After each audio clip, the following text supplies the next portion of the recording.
Clarity of theme isn't something you should expect to arrive at in your early drafts while you're still figuring out what it is you're trying to say. You might go into your story process thinking you're telling a ripping family yarn about your grandfather's exciting experiences in the Second World War, only to realize around draft 5 that you're actually writing about the effect on your mother of her father's wartime PTSD and how that in turn influenced your own childhood. A story you thought was going to be about wartime daredevilry is actually about the long-term domino effect of trauma through the generations. Who knew?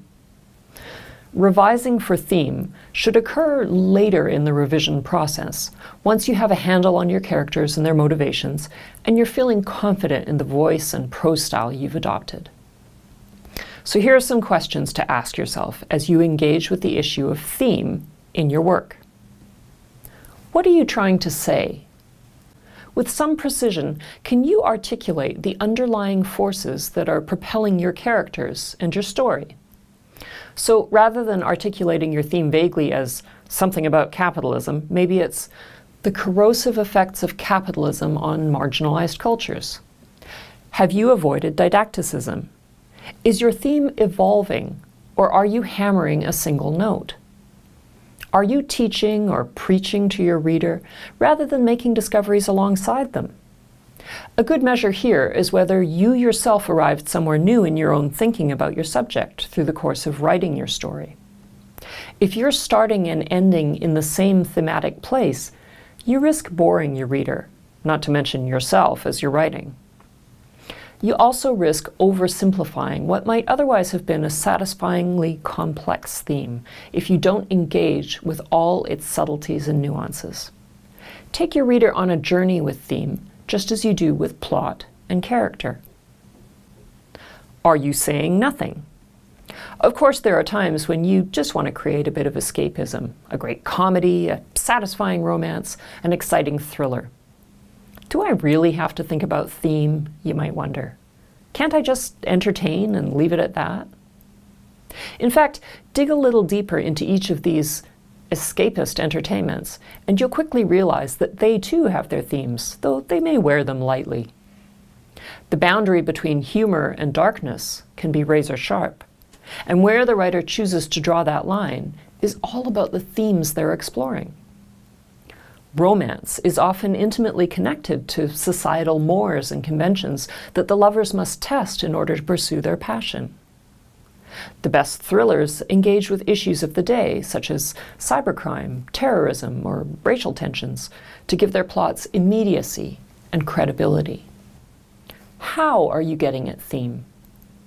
You might feel that inserting a symbol and having it recur periodically throughout your story will take care of theme. The broken mirror represents the character's fractured personality. One and done. Again, we encourage you not to oversimplify. One of the best ways to do this is to make sure you're using all the tools in your writer's toolbox. Symbol, yeah, but also concrete sensory detail, dialogue, character development, prose style, and setting, just to name a few fictional elements. These can all contribute to the theme you're developing. Is your theme too easy? This question can be especially useful for the historical writer, who might be engaging with ethical issues in the past that are viewed very differently today. Slavery, to take an example.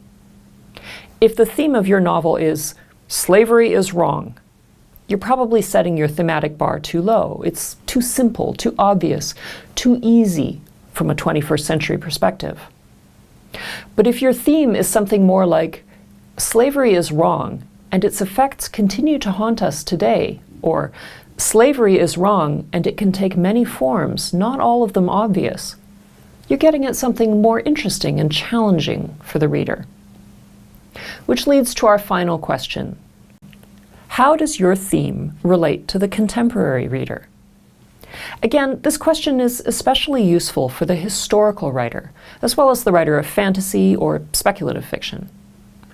How can the contemporary reader in this world find interesting and engaging connections to the world of your story? Maybe your tale of an interspecies romance in a distant galaxy mirrors social tensions in the contemporary world. Maybe your novel about the gold rush calls to mind the early 21st century dot-com boom. You can use a light touch, but remember the reader will be more rather than less engaged by even the most escapist literature if they can draw a line to their own life.